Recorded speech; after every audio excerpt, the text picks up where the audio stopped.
बिस्मिल्लाहिर्रहमानिर्रहीम। Last class में हम लोग जो हैं वो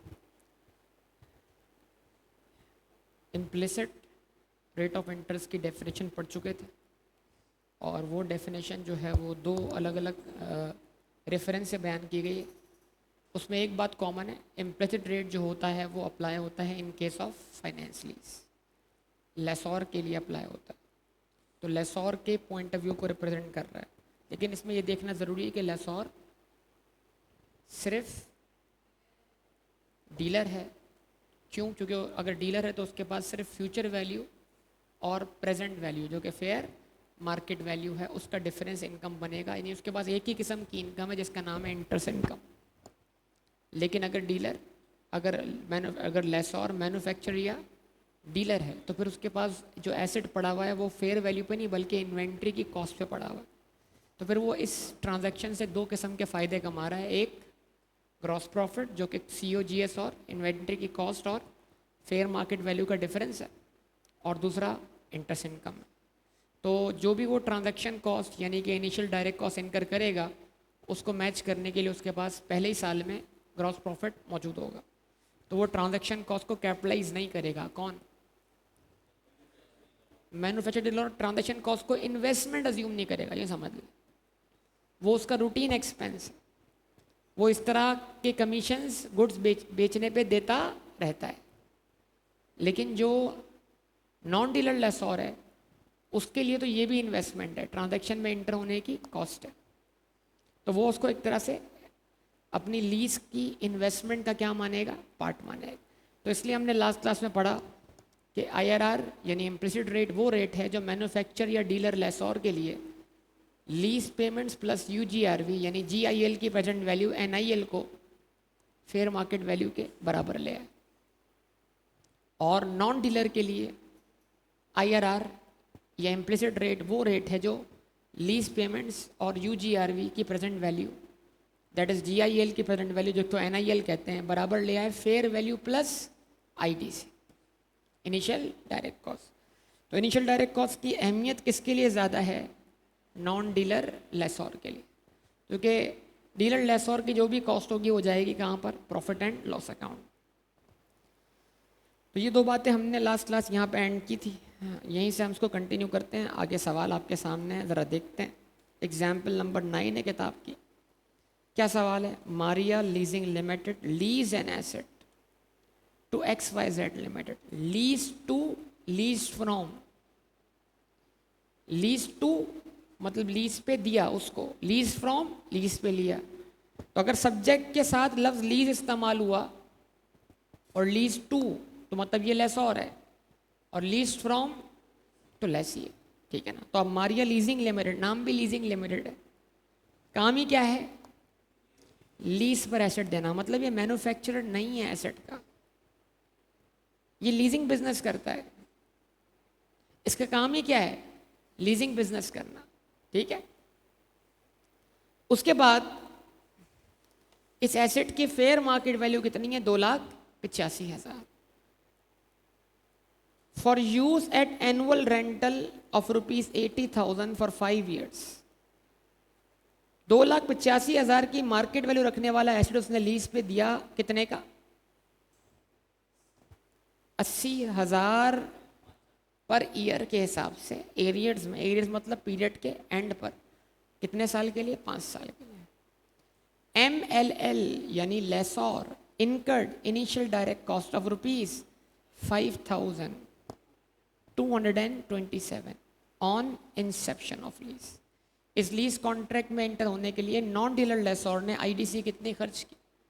5,227। MLL estimated that the residual value of the residual value estimated कितनी है? 30,000 at the end of the lease term.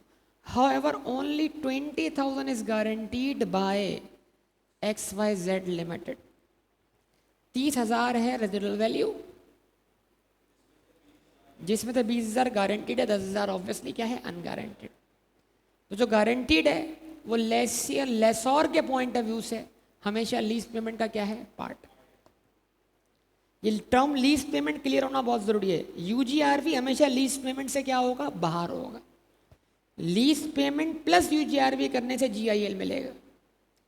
लेकिन लीज पेमेंट टर्म हमारे लिए बहुत इंपॉर्टेंट है, क्योंकि ये लीज पेमेंट टर्म डिसाइड करेगी कि लीज फाइनेंस लीज है या।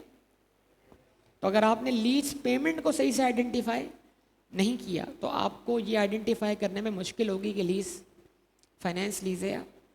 तो लेसोर का point of view lease payment का, लेसी का point of view lease payment का। मतलब लेसी के लिए ये 80,000 लीज पेमेंट्स हैं, लेसी के लिए 20,000 जब लीज पेमेंट है, तब एक्सपेक्टेड रियल वैल्यू जो होगी उस 20 से क्या होगी, कम होगी।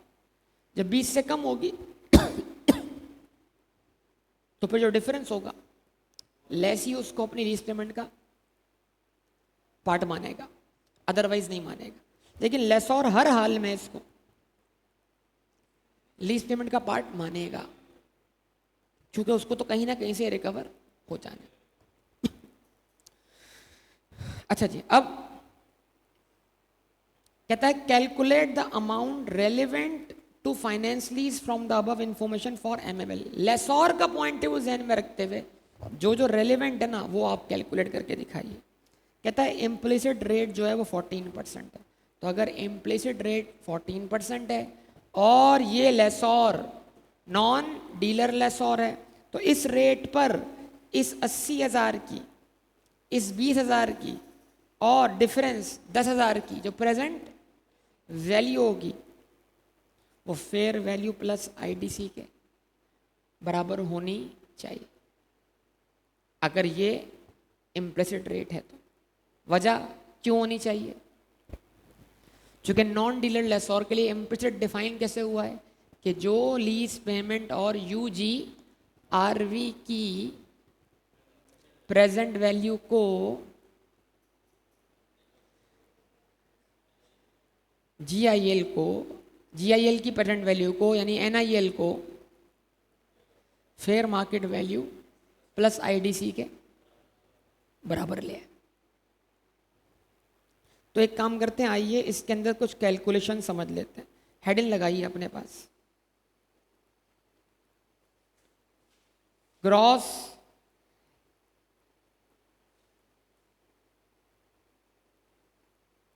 इन्वेस्टमेंट इन लीज।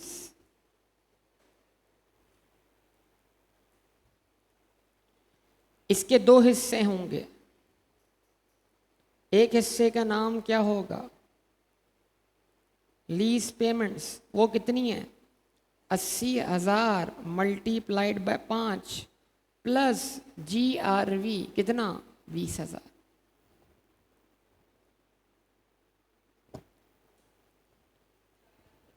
$4,20,000।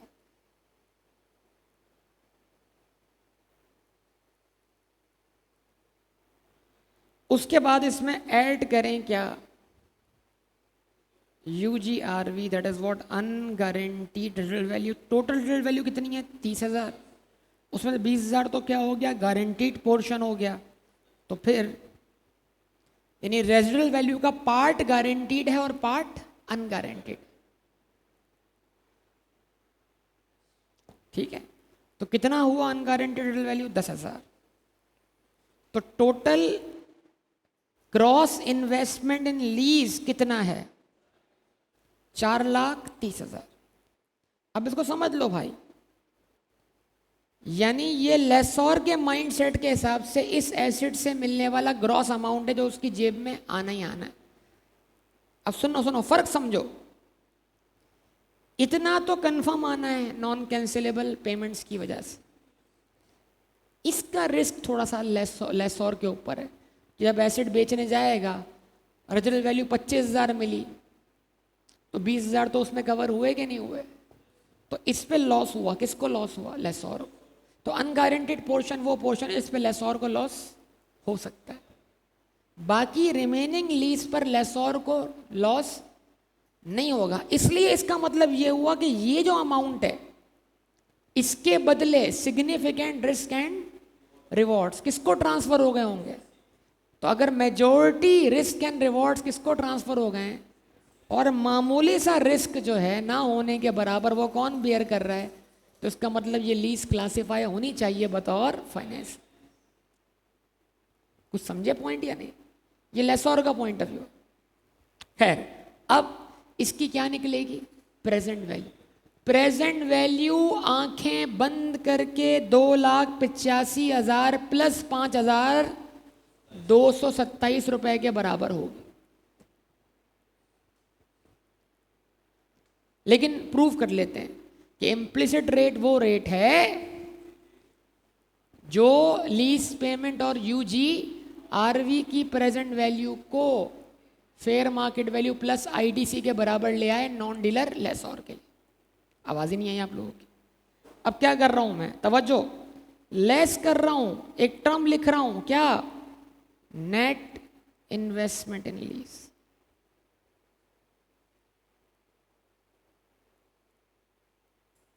क्या टर्म लिख रहा हूं? नेट। और नेट इन्वेस्टमेंट इन लीज क्या है? जीआईएल की प्रेजेंट वैल्यू। जीआईएल की प्रेजेंट वैल्यू कैसे निकलती है? लीज पेमेंट की प्रेजेंट वैल्यू निकालेंगे, यूजी आरवी की प्रेजेंट वैल्यू निकालेंगे। तवज्जो, तब आप लिखेंगे present value of lease payments. और वो कैसे निकालेंगे? 80,000 पर लगा दोगे एन्यूटी का फॉर्मूला, 1 माइनस 1.14 की पावर -5 डिवाइडेड बाय 0.14, उसमें प्लस करवा दोगे 20,000 इंटू 1.14 की पावर -5।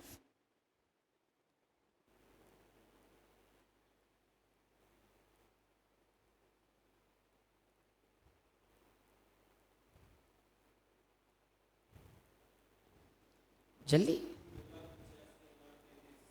2,85,033 रुपए।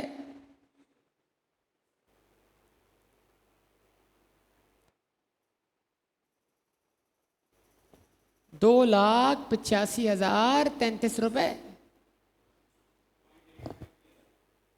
पॉइंट 33.85, 34 कर लो।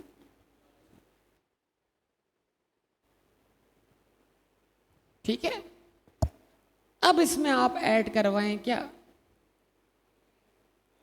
Present value of UGRV, unguaranteed residual value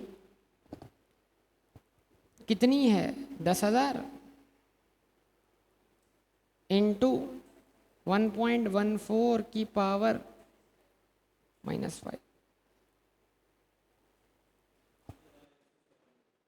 5,194। अब जरा आप इसका सम करके देख लें। ये सम हमेशा इस केस में fair market value plus IDC के सम के बराबर होगा। क्रॉस वेरिफिकेशन, ये सम और ये सम इक्वल आना चाहिए। Cross verify, fair market value कितनी है भाई? आपसे पूछ रहा हूँ, 2,85,000 प्लस आईडीसी कितनी है? 5,227। सम, ऐसे भी सम और ऐसे भी सम, दोनों का सम सेम आना चाहिए। 2,90,227, ऐसे भी सेम।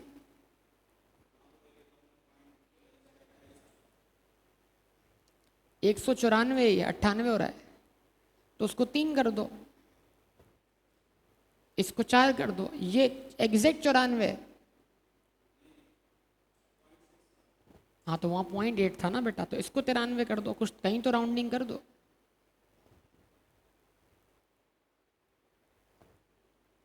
ठीक है, कुछ समझे बात या नहीं?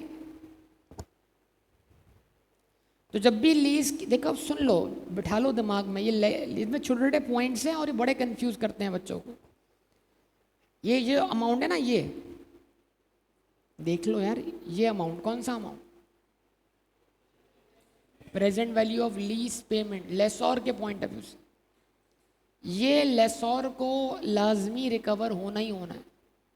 और ये कितना बड़ा अमाउंट है, ये एग्जैक्टली फेयर मार्केट वैल्यू के बराबर है। इसका मतलब इस लीज के जरिए लेसोर ने तकरीबन फेयर मार्केट वैल्यू क्या कर ली है। तो रिस्क रिस्क एंड रिवॉर्ड सारा का सारा इस एसेट का किसको ट्रांसफर हो गया है। अब बाद में ये एसेट लेसोर के पास वापस आए, लॉस में जाए, फायदे में जाए, लेसोर को कोई टेंशन नहीं। कुछ समझे हैं मेरी बात या नहीं। तो इसका मतलब ये हुआ कि जब लीज क्लासिफाई करनी होगी बतौर फाइनेंस लीज, उसमें से एक तरीका ये होगा कि इस अमाउंट को उठाकर फेयर मार्केट वैल्यू से डिवाइड करवाया जाएगा कि जो रिकवरी होनी है इस लीज कॉन्ट्रैक्ट की वजह से होनी ही होनी है, वो फेयर मार्केट वैल्यू के बराबर है या उससे थोड़ा बहुत मामूली सा फर्क रखती। खैर ये बागी की बात है। इसका मतलब जरा बोर्ड पे देखो सब लोग, जो रिकवर होगा वो ये है, जो रिकवर होगा वो उसकी प्रेजेंट वैल्यू ये है। तो इसका मतलब इस प्रेजेंट वैल्यू और फ्यूचर वैल्यू का जो डिफरेंस है वो क्या है, इंटरेस्ट इनकम। क्या है, क्या है वो, इंटरेस्ट इनकम हुआ ना भाई। अब वो इंटरेस्ट इनकम इस वक्त अर्नड है या अनअर्नड है, अनअर्नड है। क्यों, क्योंकि अभी तक वक्त गुजरा ही नहीं, तो उसको कहेंगे अनअर्नड फाइनेंस इनकम।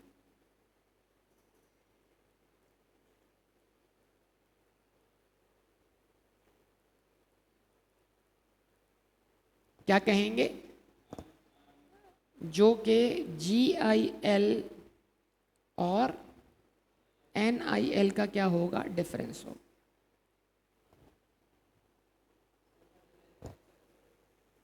$139,773,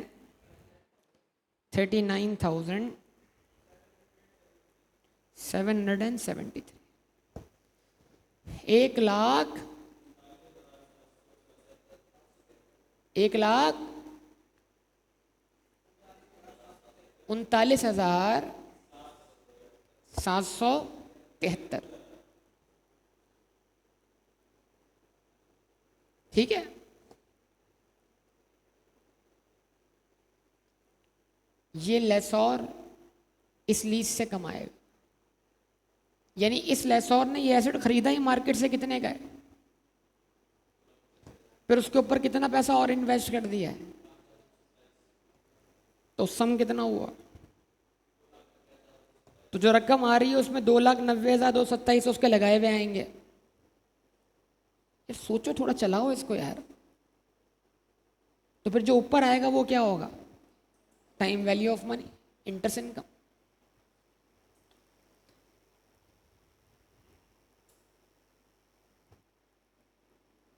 ठीक है, अच्छा।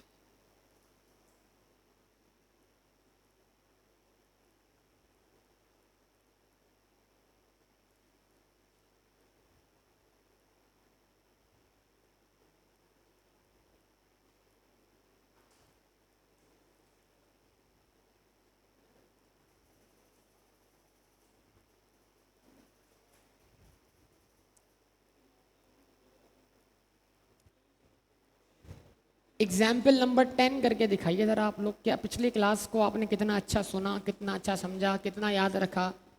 छुट्टी में आपका दिमाग वैसे ही छुट्टी इंजॉय कर रहा होता है। नहीं, आपकी छुट्टी, आपकी तो पहले छुट्टी थी। अजहर की छुट्टी नहीं थी, फिर भी छुट्टी मांग रहा था। अजहर अभी तक जो है ना वो FIR 1 और टैक्स से बाहर नहीं आया। आपको लगा था मैं क्लास रखूंगा, तो आपको क्या मुश्किल है क्लास अगर मैं रखूं आने में। जी, कंफर्म कर लूं कि भाई मुझे रात जागनी है या सोना है।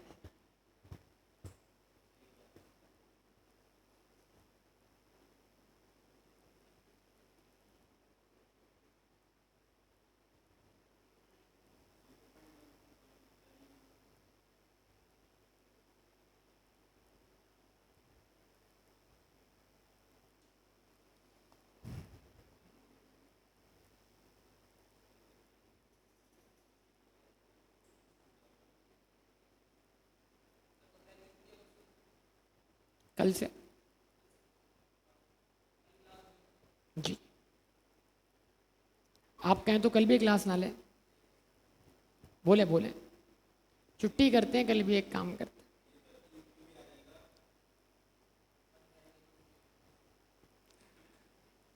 इसके चले जाने दें, बाद में बोलूँगा।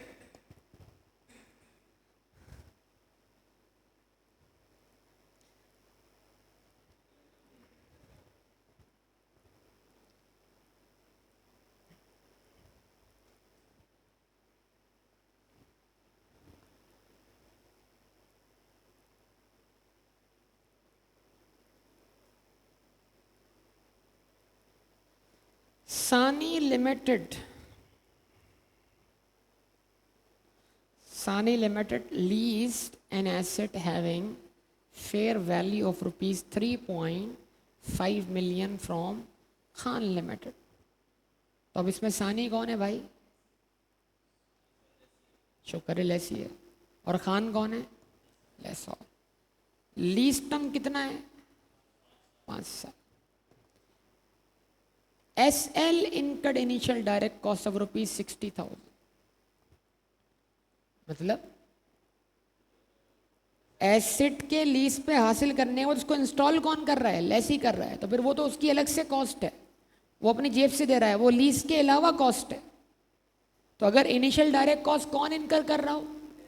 लेसी, तो उसका लीज पेमेंट से कोई ताल्लुक नहीं। KL incurred initial direct cost of rupees 40,000 separate, लेकिन खान लिमिटेड ने भी इनिशियल डायरेक्ट कॉस्ट इनकर की है, कितनी? 40,000। ये लीज पेमेंट का क्या बनेगा? हिस्सा बनेगा, अगर खान लिमिटेड जो है वो non dealer lessor. KL estimates that residual value of the asset at the end of the lease term to be 500,000, of which 200,000 is guaranteed by asset. KL incorporates interest rate implicit in the lease 15%, while incremental rate of SL is 14%. Calculate annual rentals to be paid in arrears in the above lease arrangement। यानी इस question में examiner आपको कह रहा है कि lease payment calculate करके दिखा दो। क्या करके दिखा दो? तो अगर आपको मकसद, लीज रेंटल कैलकुलेट कौन करेगा? लेसॉर करेगा। लेसॉर के पॉइंट ऑफ व्यू से होगा, लीज रेंटल हमेशा इम्प्लिसिट रेट को इस्तेमाल करके कैलकुलेट होगा, हमेशा। क्या बोल रहा हूँ? लीज रेंटल हमेशा इम्प्लिसिट रेट को इस्तेमाल करके होगा। मतलब कौन सा लेसॉर अज्यूम कर रहा हूँ मैं इसको? कहीं भी लिखा हुआ है या मैन्युफैक्चरर है? नहीं, डीलर लिखा हुआ है। अच्छा, ना लिखा हो फिर हमें कैसे पता लगेगा? कॉस्ट ऑफ इन्वेंट्री पता होनी चाहिए कि भाई अगर फेयर मार्केट वैल्यू है 35 लाख तो ये एसेट इसको कितने का पड़ा? 32 लाख का। तो इसका मतलब इसके पास ग्रॉस प्रॉफिट है, वरना ये कौन सा लेसॉर है? Non dealer lessor. अब फॉर्मूला लिख लें जो बताया था कल। क्या? Fair market value plus IDC is equals to R into 1 minus 1.15 की पावर -5 डिवाइडेड बाय। अब देखो एक बात सुन लो सब लोग, रेजिडुअल वैल्यू गारंटीड हो या अनगारंटीड, लेसॉर तो उसकी प्रेजेंट वैल्यू निकालेगा ही ना। तो कैलकुलेशन के लिहाज से आप जस्ट लिखो यहां पर क्या? Residual value. कुछ समझे मेरी बात? है कैलकुलेशन के लिहाज से आप जस्ट क्या लिखो यहां पर? रेजिडुअल वैल्यू कितनी है? 5 लाख। अब आपकी मर्जी है, आप 3 लाख को अलग निकालो, 2 लाख को अलग निकालो, आंसर तो क्या आएगा? सेम आएगा। तो यहां लिखा हमने 5 लाख इंटू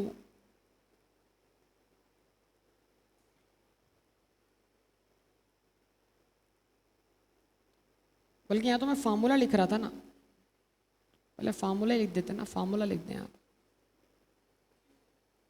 जी सर।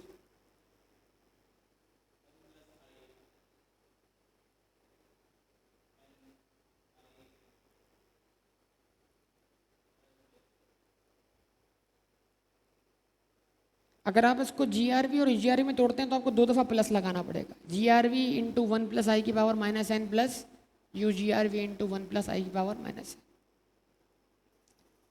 ठीक है। फेयर मार्केट वैल्यू कितनी है? 35 लाख। आईडीसी कितनी है? 40,000। आर मालूम करना।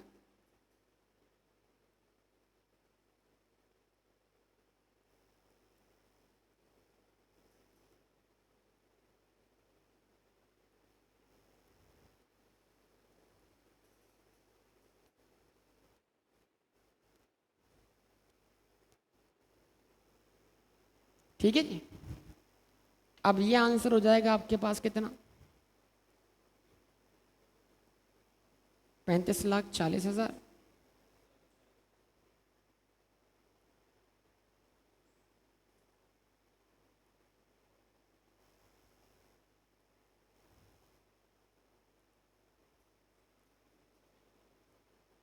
₹5 लाख की present value,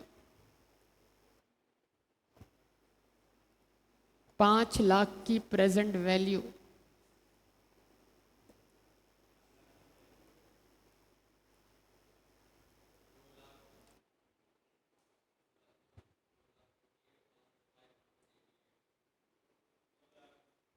$48,248,588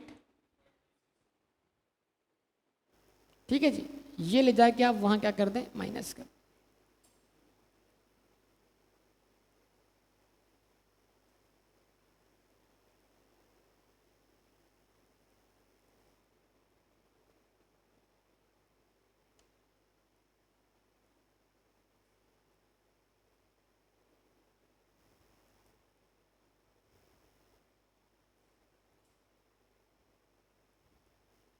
difference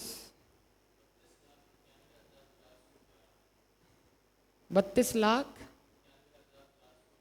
32,91,411 is equals to, अब इस फैक्टर को सॉल्व कर लें आप।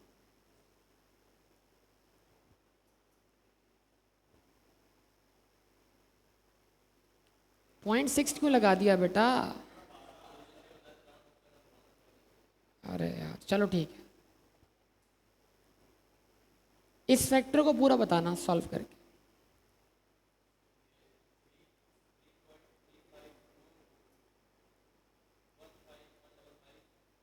15,155 155। अब ये 8 से मल्टीप्लाई हो रहा है वहां जाके।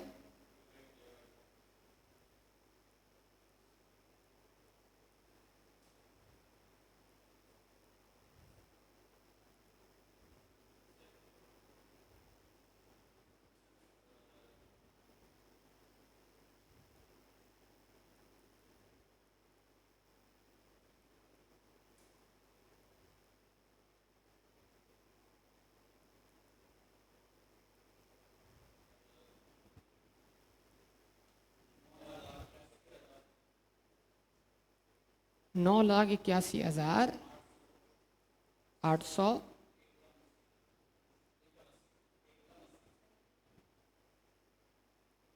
79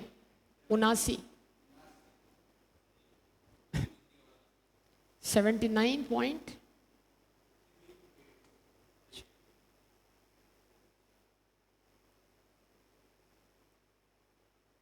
ये आ रहा गया।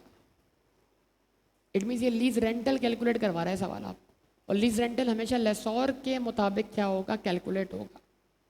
कि लेसोर ही इन्वेस्टर है तो जाहिर सी बात है वो इसको डिज़ाइन करेगा लीज रेंटल। ठीक है ना? चले अब दोनों की अकाउंटिंग कैसे होगी अगर यहां तक लिख चुके तो।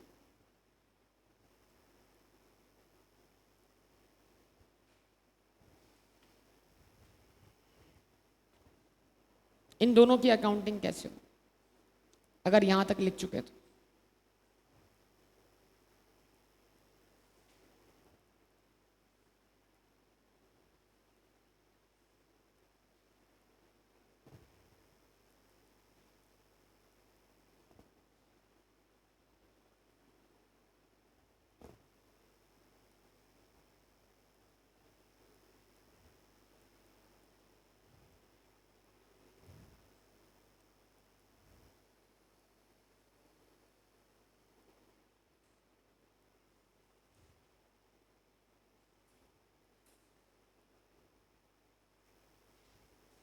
दोनों की अकाउंटिंग, किन दोनों की अकाउंटिंग? हाँ, अब यहां पर आप जानते हैं सानी लिमिटेड जो है वो कौन है? लेसी है। ठीक है जी। और खान लिमिटेड जो है वो कौन है? लेसोर है।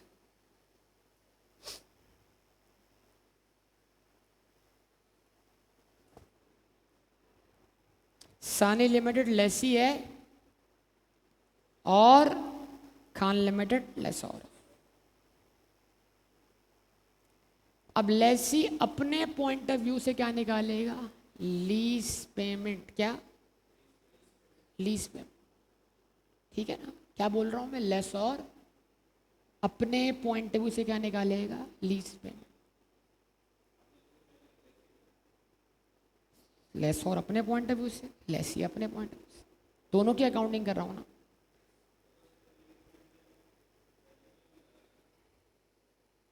वही समझा रहा हूं मैं।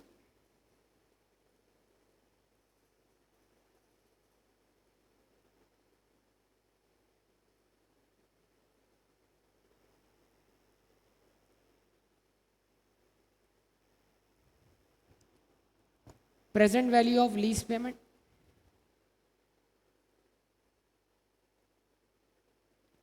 रेंटल्स कितने डिफाइन हुए अभी? 9,81,800, 879, 879। 9,81,879 इंटू 1 - 1.15 की पावर -5, सॉरी 1.14। लेसी के लिए इम्प्लिसिट रेट क्या होगा? अननोन होगा। तो लेसी क्या यूज करेगा? Incremental boring divided by 0.14।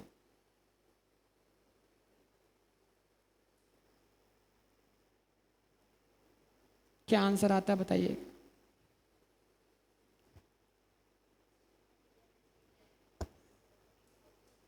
$3 million होगा ना? 3,370,817, 33,70,870, यही। अच्छा, इसमें वो ऐड करवाएगा क्या? GR। अब कितनी गारंटीड है? गारंटीड अमाउंट कितना है? अनगारंटीड कितना है? टोटल डेटल वैल्यू कितनी है? जब टोटल डेटल वैल्यू 5 लाख है तो 5 लाख गिरेगा तो कहाँ तक गिरेगा? 4 लाख तक गिरेगा, 3 लाख तक गिरेगा। तो इसका मतलब जो एक्सपेक्टेड रेजिडुअल वैल्यू है वो इतनी ज़्यादा है,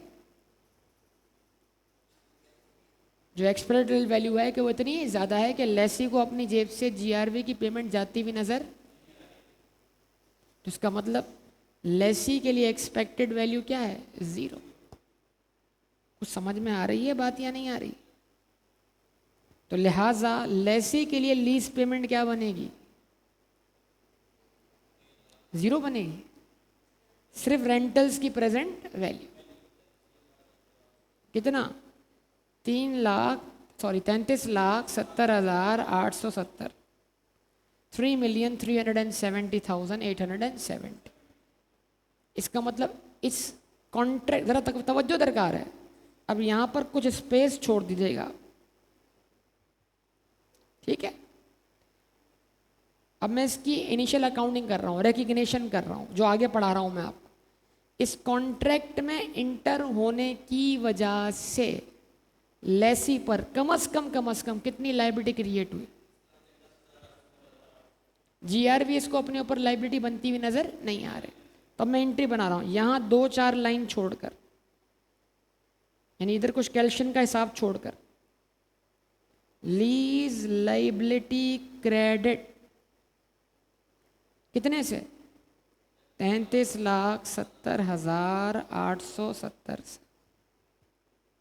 इस कॉन्ट्रैक्ट में एंटर होते ही IFRS 16 पहले लीज लाइबिलिटी की मेजरमेंट सिखा रहा है, बाद में right of use of asset पे आ रहा है।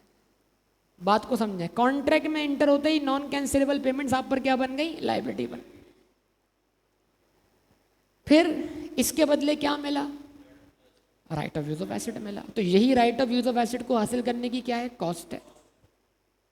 लेकिन उस right of use of asset को अवेलेबल फॉर यूज करने के लिए लेसोर को भी अपनी जेब से डायरेक्टली एट्रीब्यूटेबल कॉस्ट खर्च करनी पड़ी है। कितनी? 60,000। तो अब लेसोर अपनी जेब से इस वक्त कितना पैसा खर्च कर रहा है? 60,000। ये 60,000 क्या है? डायरेक्ट कॉस्ट है। क्या है? Direct cost. क्वेश्चन पढ़ा क्या नहीं पढ़ा भाई? नहीं ढूंढ रहे हो ना अभी भी तुम बैठे हुए? ये लेसी है ना भाई। इस कॉन्ट्रैक्ट में इंटर होने की वजह से लेसी पर कितनी लाइबिलिटी क्रिएट हुई? तो ये लेसी के लिए right of use of asset की क्या हो गई? कॉस्ट हो गई। लेकिन इस right of use of asset को अवेलेबल फॉर यूज करने के लिए लेसी को अपनी जेब से कितना खर्च करना पड़ा? भाई मैं किसकी अकाउंटिंग कर रहा हूं? ठीक है जी। बैंक क्रेडिट हो गया कितने से? 60,000। तो अब इसको ये right of use of asset कितने का पड़ा? 3,370,870 प्लस 60,000। आवाज नहीं आई। 34,30,870 का। इसको हम कहेंगे right of use of asset. कुछ समझ में आई बात या नहीं? अब IFRS 16 इसको इस तरह बता रहा है कि जो लीज पेमेंट्स की प्रेजेंट वैल्यू है वो तो लाइबिलिटी है और वो कॉस्ट भी है right of use of asset की। फिर अब सोचो right of use of asset को अवेलेबल फॉर लेसी अपनी जेब से क्या मजीद खर्च कर रहा है? तो हम बोलेंगे एड डायरेक्ट कॉस्ट। किसने इनकर की? लेसी ने। कितने से? 60,000 प्लस अगर इस एसेट के इंस्टॉल होते ही, अगर इस एसेट के इंस्टॉल होते ही इसको डिसमेंटल करने की क्या क्रिएट हुई? तो प्रोविजन फॉर डीकमीशनिंग भी क्रेडिट होगा और वो डेबिट साइड पर आकर right of use of asset की कॉस्ट का पार्ट बन जाए। कुछ समझे मेरी बात? है लेकिन अभी कोई ऐसी बात नहीं है। इसका मतलब ये हुआ right of use of asset की कॉस्ट क्या है? Cost of right of use of asset. Right of use of, जितनी लाइबिलिटी आप पर क्या हुई है? क्रिएट हुई है, वो भी कॉस्ट है। अगर बतौर लेसी आपने अपनी जेब से इसको अवेलेबल फॉर यूज करने के लिए खर्चा किया है, वो भी कॉस्ट है। और अगर इस एसेट को इंस्टॉल करने की वजह से इसको रिमूव करने की लाइबिलिटी आप पर क्या होती है? क्रिएट होती है, तो वो भी कॉस्ट। तो इसका मतलब right of use of asset की कॉस्ट क्या है? 34,30,870। ठीक है, ये आपके right of use of asset की कॉस्ट। आया समझ या नहीं आया? पक्का? कंफर्म?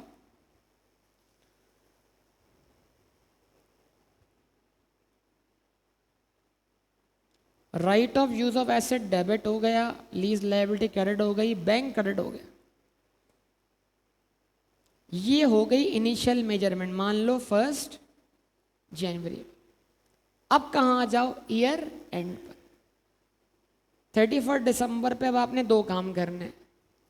एक तो लीज लायबिलिटी को मैच्योर करना है, वही अमोटाइज कॉस्ट मॉडल। तो आइए क्या एंट्री बनाते हैं। लायबिलिटी मैच्योर होगी, लायबिलिटी में इजाफा होगा, और जो इजाफा वक्त गुजरने की वजह से हो वो इंटरेस्ट कॉस्ट। तो एंट्री क्या बनी, शाबाश, interest expense debit lease liability credit. और प्रेजेंट वैल्यू कितनी थी, 33,70,870। ये डिस्काउंट कितने रेट से हुआ था, 14% से। क्यों, कल बताया था लेसी के लिए आमतौर पर इम्प्लिसिट रेट अननोन होता है, इसलिए उसका नाम इम्प्लिसिट रेट है।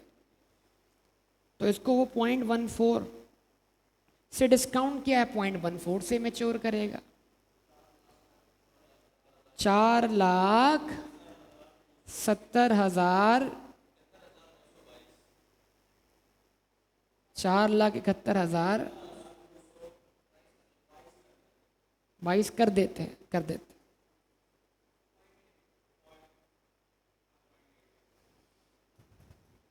ठीक है,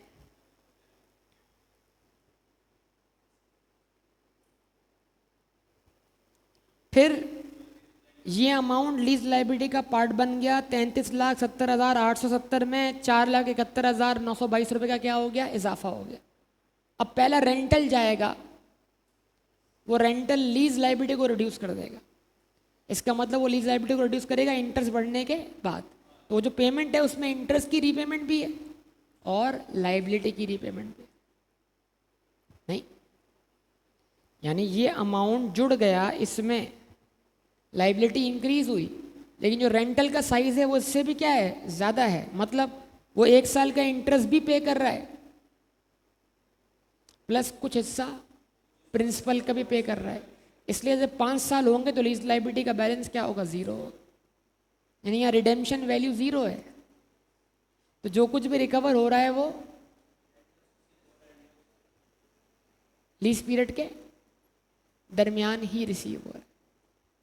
कॉन्ट्रेक्चुअल कैश फ्लो सिर्फ कॉन्ट्रैक्ट पीरियड के दरमियान पेमेंट करेंगे, पीरियड के एंड पर कोई प्रीमियम वापस नहीं आ रहा प्रिंसिपल समेत। प्रिंसिपल भी ड्यूरिंग द पीरियड ही वापस आ रहा है। तो इसका मतलब जब रिडेम्पशन 0 वैल्यू पर हो तो इसका मतलब प्रिंसिपल भी during the period he receive हो रहा है। सोचना इस बात को। अब सिंपल एंट्री है क्या, लीज लायबिलिटी डेबिट, ये तो आपको बोलना चाहिए ना। अब फाइनेंशियल इंस्ट्रूमेंट पढ़ने की वजह से lease liability debit bank credit. क्या है lease rent per year, 9,81,000।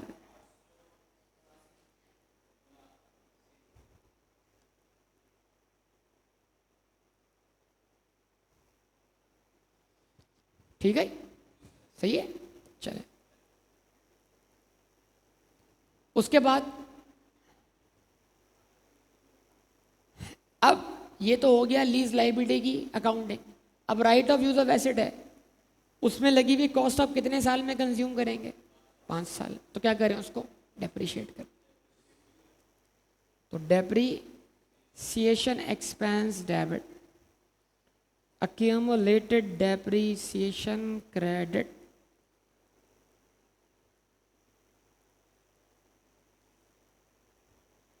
Right of use of asset की कॉस्ट क्या है भाई बताओ, 34,30,870 डिवाइडेड बाय 5,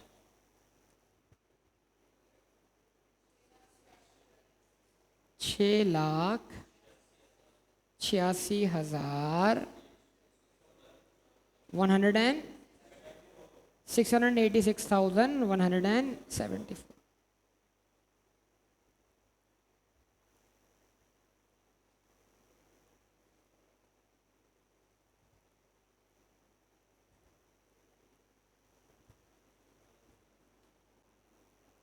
ठीक है,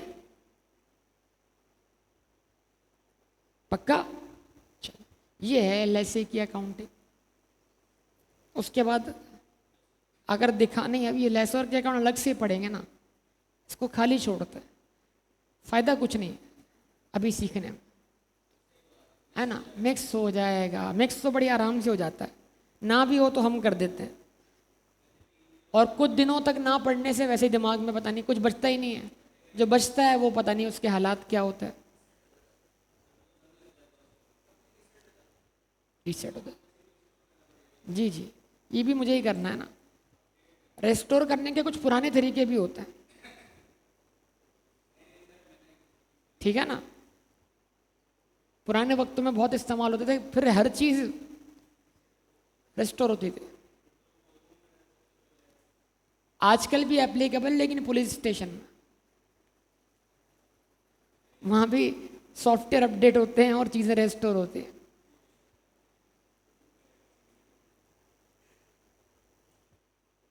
ठीक है भाई, लिख रहे हो क्या नहीं लिख रहे हो, खाली पढ़े पढ़े देख रहे हो। हाँ, अब ये जो बताया ये आपकी किताब में अकाउंटिंग फॉर लेसी के नाम से लिखा हुआ है, आइए देख लेते हैं क्या लिखा हुआ है भाई। अकाउंटिंग फॉर लेसी, ठीक है, तवज्जो, क्या लिखा हुआ है, इनिशियल रिकग्निशन एंड, मैंने इनिशियल से लेके सब्सिक्वेंट डेप्ट तक आपको करवा दिया, अगर आप होश में हैं तो। चले, तवज्जो, a lease is capitalize, lessee lease को कैपिटलाइज करेगा, ये जाने बगैर के लीज ऑपरेटिंग लीज है या, जुमला सुन ले फिर बोल रहा हूं, लेसी लीज को कैपिटलाइज करेगा, ये जाने बगैर के लीज ऑपरेटिंग लीज है या, क्योंकि लेसी के लिए हर lease on balance sheet lease at the commencement date of the lease term. हाँ, अगर लेसी के पास एग्जेम्पशन अवेलेबल हो शॉर्ट टर्म लीज की, लो वैल्यू एसेट लीज की, तो वो ऑफ बैलेंस शीट जा सकता है, वरना लेसी के लिए हर लीज। हाँ, तो जब वो ऐसा करेगा तो this involves recognition of the asset, तो डेबिट करेगा किसको, that is subject to lease and liability for the future. एक तरफ एसेट डेबिट होगा और दूसरी तरफ फ्यूचर लीज पेमेंट की प्रेजेंट वैल्यू बतौर। तो लेसी अपने पॉइंट ऑफ व्यू से जो लीज पेमेंट बन रही होगी उसको डिस्काउंट करेगा इंक्रीमेंटल बोरोइंग रेट पर, जब उसको लेसोर का इम्प्लिसिट रेट क्या होगा, अननोन होगा, उस लाइबिलिटी को वो क्रेडिट करेगा, right of use of asset debit करेगा। A lessee shall record the following journal entry at the commencement date to the extent relevant। मैंने क्या बोला, सबसे पहला काम करना है आपने, इस चीज को मेजर करना है, लीज लाइबिलिटी को। किसको, लीज लाइबिलिटी। क्या कह रहा हूं मैं, सबसे पहले आपने लीज लाइबिलिटी, लीज लाइबिलिटी से पहले कुछ आपने अगर लेसोर को पे किया है तो उसको कहेंगे डाउन पेमेंट। इसका मतलब जो आपने डाउन पेमेंट कर दी है वो भी आपकी एसेट के कॉस्ट का पार्ट है, तो ये डाउन पेमेंट आ गए।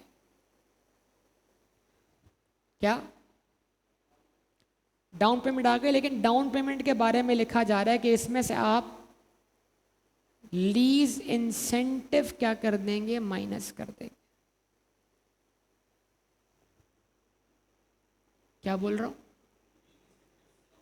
डाउन पेमेंट में से आप, तसल्ली सुन लीजिएगा, एग्जामिनर यहां बच्चों को घुमाता है और क्या घुमाता है। अभी आपने जो एग्जाम्पल पढ़ी, अभी जो आपने एग्जाम्पल पढ़ी, कौन सी एग्जाम्पल, सानी लिमिटेड, वेरी गुड। सानी लिमिटेड में लेसोर ने कहा कि यार ये जो 1 लाख रुपए की इनिशियल डायरेक्ट कॉस्ट है ना, ये फिल वक्त तो तुम अपनी जेब से पे कर दो। लेसोर ने कहा, किसको, सानी को, लेसी को। लेसोर ने 1 लाख रुपए अपनी जेब से पे कर दी। पहले जब पहली पेमेंट पे करने की क्या है बारी आए, फॉर एग्जाम्पल डाउन पेमेंट, तो उसमें से जितना खर्चा मेरे जिम्मे था, मतलब 40,000 बतौर लेसोर मेरे जिम्मे थे, 60,000 बतौर लेसी, तो जो मेरे जिम्मे था वो तुम क्या कर देना, कम करके पे कर देना।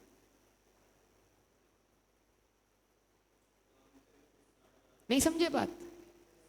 यानी टोटल इनिशियल डायरेक्ट कॉस्ट कितनी थी, लेसी ने कितनी पे की, 60,000, लेसोर ने कितनी पे की, लेकिन लेसोर कह रहा है कि यार फिलवक्त तुम अपनी जेब से पूरे 1 लाख रुपए पे कर दो, तो फिर तुमने मुझे कितने पैसे मुझसे लेने हैं, 40,000, और तुमने देने कितने हैं, लीज पेमेंट्स। तो जब तुम पहली डाउन पेमेंट करो तो उसमें से जो 40,000 इनिशियल डायरेक्ट कॉस्ट के मैंने पे करने थे बतौर लेसोर, वो क्या कर लेना, माइनस, कम कम पे कर देना। तो इसका मतलब ये हुआ कि अगर इस लीज कॉन्ट्रैक्ट की वजह से लेसी ने लेसोर से कुछ रिसीव करना है बतौर इंसेंटिव, तो वो रिसीव इस तरह होगा कि जब वो डाउन पेमेंट करेगा तो वो डाउन पेमेंट से क्या कर देगा, उसको माइनस कर देगा। इसका मतलब वो 40,000 हमारी कॉस्ट का पार्ट नहीं बनेंगे, क्योंकि वो किसने इनकर किए, लेसोर ने, और वो लेसोर 40,000 लीज पेमेंट के थ्रू हमसे क्या कर रहा होगा, रिकवर कर रहा होगा। तो वो ऑलरेडी जो लाइबिलिटी हम पे क्रिएट हो रही उसमें क्या होगा, मौजूद होगा, उसको हम अलग से अपनी कॉस्ट का पार्ट नहीं मानेंगे। तो ये पहली entry, bank credit down payment से minus any lease incentive. Bank credit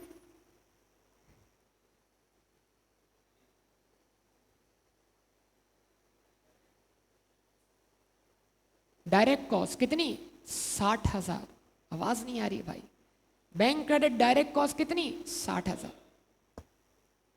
lease liability credit जो भी हमने मेजर की, और फिर प्रोविजन फॉर, तो इन चारों का sum right of use of asset की कॉस्ट कहलाएगा। कुछ समझे मेरी बात? ये तब लिखा हुआ क्या आ रहा है, सेकंड नंबर पे क्या लिखा हुआ है, any lease payment made at or before commencement date less any. Note number 2 का मतलब है कोई भी डाउन पेमेंट की है आपने, तो उस डाउन पेमेंट में अगर कोई इंसेंटिव बनता है तो वो माइनस करके करें, नहीं बनता तो पूरी डाउन पेमेंट कर दें, simple.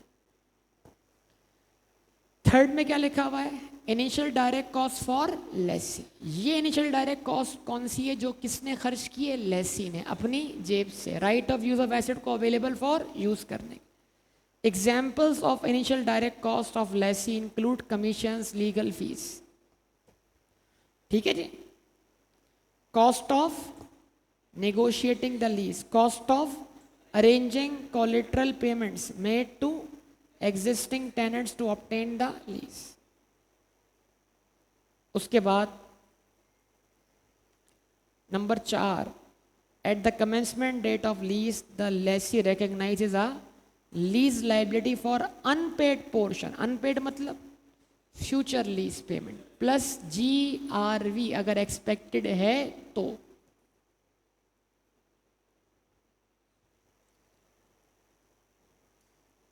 Discounted at the implicit rate, जागिएगा, लेसी भी, जागो, लेसी भी इम्प्लिसिट रेट से ही डिस्काउंटिंग करेगा लेकिन प्रैक्टिकली इम्प्लिसिट रेट उसके लिए क्या होता है, और if this is not readily the incremental borrowing, simple सी बात। तो अभी मैंने क्या यूज किया, इंक्रीमेंटल बोरोइंग रेट, क्या मानते हुए, इम्प्लिसिट का मतलब ही क्या है, छुपा हुआ, किससे छुपा हुआ, लेसी से। अगर सवाल क्या है कि लेसी को मालूम है तो मालूम है, खत्म बात, फिर आप इंक्रीमेंटल बोरोइंग रेट को साइड पे कर दें, इम्प्लिसिट रेट यूज करें किसके लिए, लेसी के। और number 5, this is measured in according with IAS। ये 4 चीजें मिलकर right of use of asset की कॉस्ट कहलाएंगी। जिसमें 4 बातें आएंगी, down payment minus lease incentive plus initial direct cost incurred by lessee, present value of future lease payments, provision for decommissioning. कुछ समझे बात या नहीं?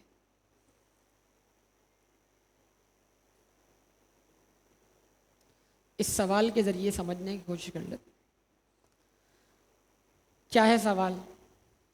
On 1 January 2020 Multan limited acquired a machine on lease from Vehari leasing limited for 3 years. The first annual installment amounting to rupees 35 million was paid on 1st January and 2 more subsequent annual installment of rupees 35 million are payable on 1st January each year. क्या आवाज ही नहीं आ रही? 1 जनवरी को Multan limited ने acquire की एक machine lease पर Vehari limited से 3 साल के लिए। फर्स्ट एनुअल इंस्टॉलमेंट कितनी है? कब पे हो रही है? साल के स्टार्ट पर। डाउन पेमेंट, आवाज ही नहीं आ रही। एंड 2 मोर सब्सिक्वेंट इंस्टॉलमेंट कितनी? और अगले 2 लीज रेंटल भी साल के स्टार्ट पर हैं। तो ऑर्डिनरी एन्यूटी नहीं है भाई, एन्यूटी ड्यू है। प्रेजेंट वैल्यू निकालते वक्त क्या कीजिएगा, ख्याल रखिएगा। आगे बढ़ते हैं। ML incurred initial direct cost of rupees, आवाज ही नहीं है यार आप लोग, 5 million. ML uses similar owned machine for and depreciates them on straight line basis. ये मशीन कितने साल के लिए लीज पे आई है? 3 साल। और इस तरह की मशीन अगर ये खुद मार्केट से खरीदे तो कितने साल डेप्रिशिएट करने की पॉलिसी करता है? 7 साल। तो अगर 3 साल के एंड पे आपको पता है ये एसेट किसकी हो जाएगा, अगर 3 साल के एंड पे इस एसेट की ऑनरशिप किसको ट्रांसफर हो जाएगी? अगर हो जाएगी लेसी को, तो फिर लेसी इसको 3 साल यूज करेगा, 7 साल यूज करेगा। तो फिर इसको डेप्रिशिएट किस पे होना चाहिए? 7 साल। लेकिन अगर 3 साल के एंड पर ये एसेट लेसी के पास से वापस चला जाएगा, किसके पास? तो फिर लेसी इसको कितना यूज कर पाएगा? तो फिर इसको कितने डेप्रिशिएट होना चाहिए? 3 साल। तभी आपको डिसाइड करना है कि एसेट डेप्रिशिएट कितना होना चाहिए, जितना हम आसान लफ्ज़ों में जितना हम यूज़ कर पाएँ, जितना बतौर हम लेसी इसको यूज़ कर पाएंगे उतने से डेप्रिशिएट करें। ठीक है। Interest rate implicit in the lease is not known to ML। आ गया भाई? इम्प्लिसिट रेट मालूम नहीं किसको? लेसी को। तो फिर लेसी क्या यूज करे? Incremental borrowing rate. The machine shall be return to VLL at the end of the 3 साल के एंड पे मशीन वापस जाएगी किसके पास? तो बताओ अब लेसोर इसको 7 साल यूज कर पाएगा या 3 साल? तो यूजफुल लाइफ क्या हुई, 7 साल या 3 साल? 3 साल। The estimated total value of the machine at the end of 3 years is estimated at 30 million, out of which ML has, तो 30 मिलियन का रेजिडुअल वैल्यू है, 20 मिलियन की क्या है? गारंटी है। 30 मिलियन कितना गिरेगा? 30 से गिर के 25 हो जाएगा, तब भी लेसी के ऊपर कहानी नहीं आएगी। 30 से गिर के 20 हो जाए तब भी लेसी के ऊपर कहानी नहीं आएगी। हाँ, जब 20 से भी नीचे आएगा। अब इस लाइन के बाद अगर सवाल क्या हो जाता है, खामोश हो जाता है, तो आप समझें यही 30 एक्सपेक्टेड रेजिडुअल वैल्यू है। समझे हैं मेरी बात या नहीं? यही 30। और अगर नीचे अलग से लिखा हुआ आता है कि लेसी को लगता है कि एक्सपेक्टेड वैल्यू 3 साल के एंड पे 15 मिलियन होगी, तो फिर लेसी को लग रहा है कि वो खतरनाक तरीके से इसको इस्तेमाल करेगा और उसको इजाफी पेमेंट करनी पड़े। तो फिर लेसी इस केस में 15 और 20 का डिफरेंस 5 मिलियन अपनी लाइबिलिटी की मेजरमेंट का क्या बनाएगा? पार्ट बन। समझे हैं क्या कह रहा हूं मैं? ML is also obliged to incur decommissioning cost of rupees at the end of the lease term. The pre-tax rate that reflects current market assessment at the time of the time value of money and risk specific to such obligation is 10%. Provision को discount करने के लिए ये rate इस्तेमाल मत कीजिएगा, ये तो लीज स्पेसिफिक है, प्रोविजन का रेट अलग से आएगा, वो अलग से क्वेश्चन में आपको दिया जाएगा। इसका मतलब 3 रेट हो गए, इम्प्लिसिट, इंक्रीमेंटल बोरोइंग रेट और प्रोविजन की डिस्काउंटिंग का रेट। इम्प्लिसिट अगर नॉन हो किसको, लेसी को, तो फिर इंक्रीमेंटल यूज नहीं होगा। इम्प्लिसिट नॉन नहीं है तो इंक्रीमेंटली यूज होगा।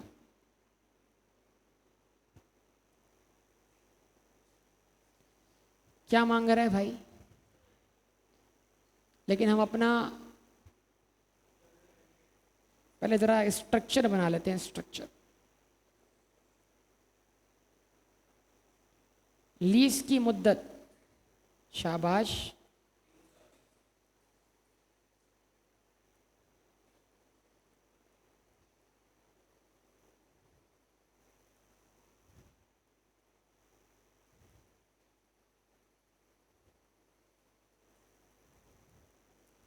तीन साल,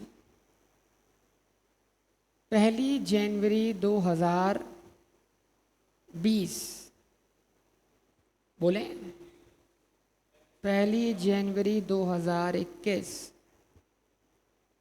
1 जनवरी 2022 और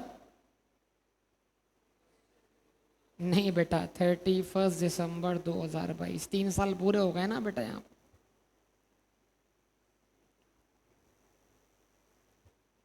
ये मसला है कि इतनी मामूली मामूली बातों में हमारे हालात और हमारा एक्टिव होना कहाँ पर खड़ा है। 35 मिलियन की पेमेंट यहाँ पर है, 35 मिलियन की पेमेंट यहाँ पर है, 35 मिलियन की पेमेंट यहाँ पर है। तो जो इसको आप मान लो क्या, डाउन पेमेंट, ठीक है। अब ज़रा देखना मैं किस तरतीब से चलता हूँ। क्या कोई इनिशियल डायरेक्ट कॉस्ट इनकर की है लेसी ने इस कॉन्ट्रैक्ट में आने के लिए? हाँ, नो सर। कितने मजे से बोल रहा है नो सर? ये क्या है? क्या कहने हैं हमारे यार।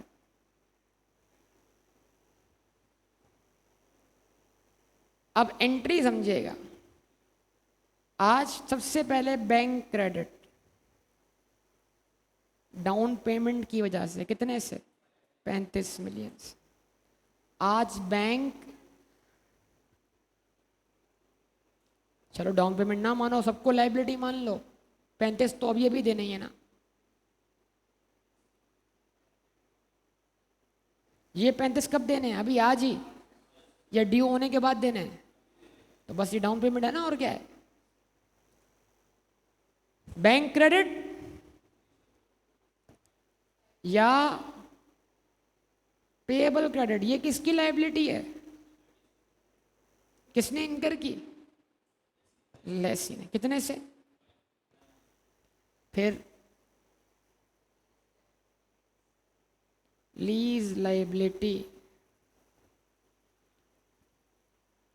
लीज लायबिलिटी, इसको 1 साल लाओ, इसको 2 साल लाओ, अलग अलग डिस्काउंट कर लो, या एन्युटी के फार्मूले से कर लो। जरा समझना बात को।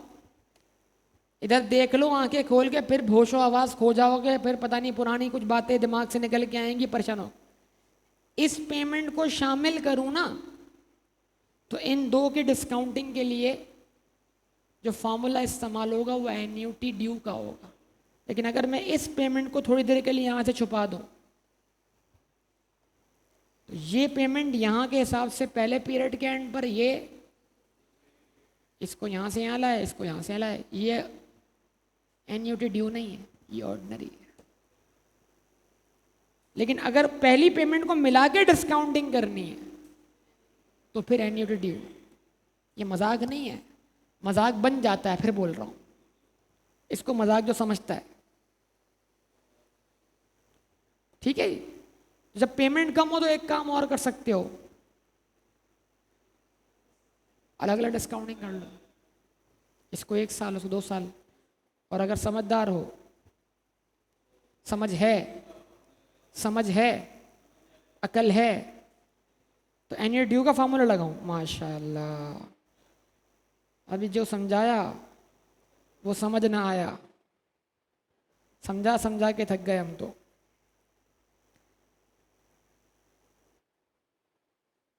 वन 1.12 की पावर पावर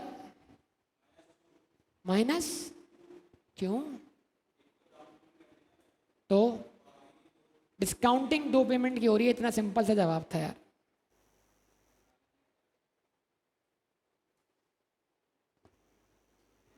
वो जो दूसरों को पकड़ पकड़ के सवाल करता है, उससे भी सवाल होने चाहिए ना। ऐसे चले 12 जी। कितना? 59 ही कर लेते हैं इसको, 15 को छोड़ देते। सही है। उसके बाद प्रोविजन। प्रोविजन सेटल कहाँ होगा? लीज पीरियड के एंड पर, ख्याल रखिएगा। तो इसकी डिस्काउंटिंग 2 से नहीं होगी भाई, 3 से होगी, बस अल्लाह खैर करे। यही मसले हैं यहाँ पर।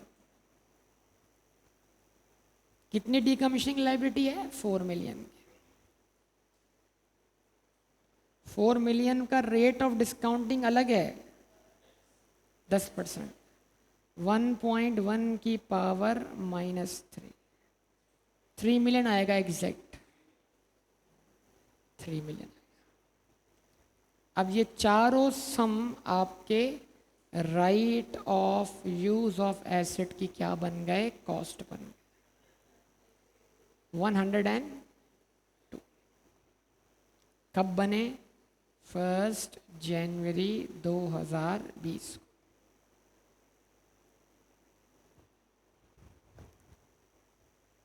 अब जरा सुन लो, होश में आ जाओ, देख लो, समझ लो। अगर मैं इसको, यार देखो, समझो, अगर मैं इसको डाउन पेमेंट को यहां क्रेडिट ना करता बैंक के तौर पर, तो ये 35 भी 59 में जुड़ जाते।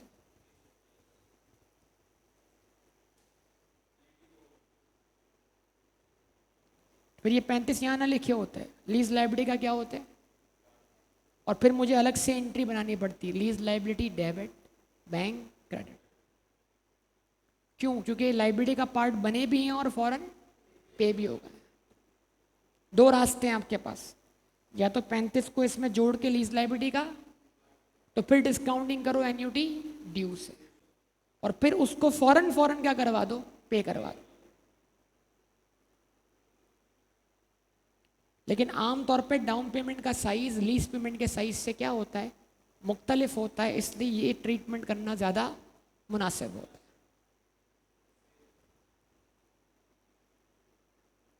फिर बोल रहा हूँ, अगर आप इसको जोड़ दोगे इसमें, तो लाइबिलिटी ज़्यादा अमाउंट से आएगी, लेकिन टोटल पे कोई फ़र्क, क्योंकि 35 ऊपर नहीं होंगे, नीचे होंगे। फिर लेकिन ये पे हो रहे हैं, तो आपको फिर लीज लाइबिलिटी डेबिट करके, तो लीज लाइबिलिटी का बैलेंस वही बचेगा जो नेट आपने अभी क्रिएट किया। आती है बात समझ में? नहीं? अब उसके बाद, अब आप कहाँ पहुँच गए? 31 दिसंबर 2020 पर क्या करेंगे? लीज लाइबिलिटी को मैच्योर करेंगे।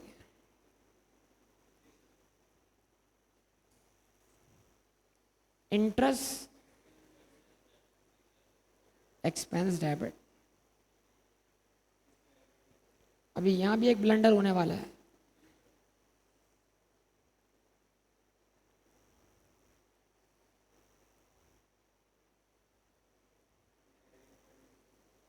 हाँ बताओ, इंटरेस्ट कितने पे कैलकुलेट करो? 59। कितने परसेंट से? कितना बना? 7.08। अगली एंट्री हमें अजर बताएगा, अजर अगली एंट्री।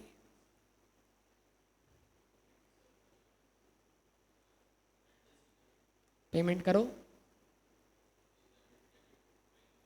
गलत। ओ भाई पेमेंट अगली सुबह है, 1 जनवरी को है, पेमेंट एट द स्टार्ट है।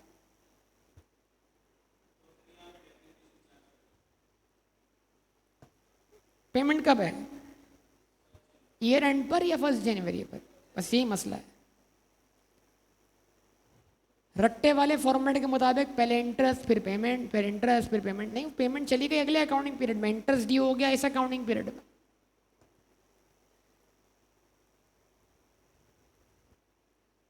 अब प्रोविजन को मैच्योर करो।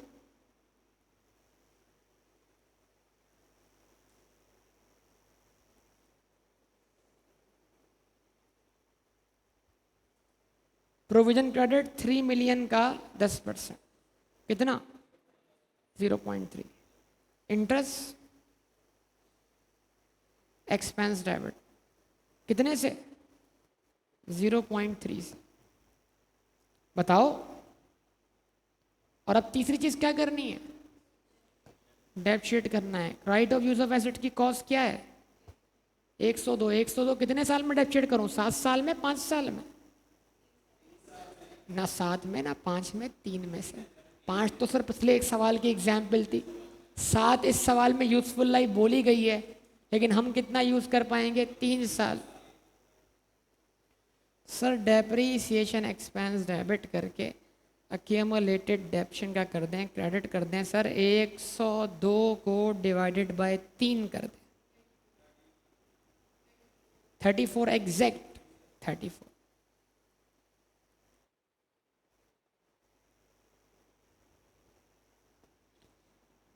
अब आपने 2 काम करना है। क्या? 2 साल को आगे बढ़ाना है आपने। 2 साल आगे बढ़ाने से पहले अगली सुबह 1 जनवरी 2021 को पहले तो पेमेंट करवानी, फिर आप ईयर एंड पे जाएंगे। सही है ना?